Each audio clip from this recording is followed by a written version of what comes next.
ചിലര് ഉപ്പാനെ തീരെ മെയിൻറ്റെയിൻ ചെയ്യൂല, ഉപ്പാനെ പരിഗണിക്കൂല.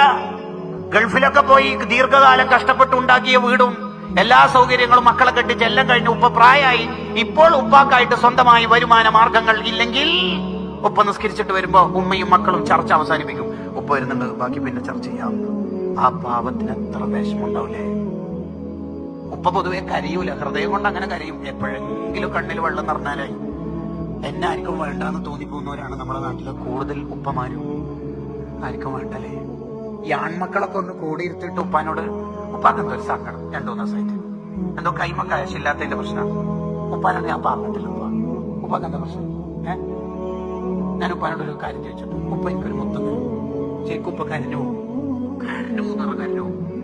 എന്നെയോ കാര്യങ്ങളൊക്കെ വേണോ അല്ലേ? ഇങ്ങനെ മരിക്കുന്നിടത്ത് മരിക്കട്ടെ എന്നിങ്ങനെ വിചാരിച്ചിട്ട് ജീവിക്കുന്നവരാ പല ഉപ്പമാരും. കാരണം ക്യാഷ് കയ്യിലില്ലെങ്കിൽ പുതിയ കാലത്ത് കുറച്ച് ബുദ്ധിമുട്ടാണ്. അത്യാവശ്യം ഗൾഫ് ജീവിതം ആസ്വദിച്ച ഭാര്യന്റെ അടുത്തും മക്കളുടെ അടുത്തും ജീവിക്കാൻ.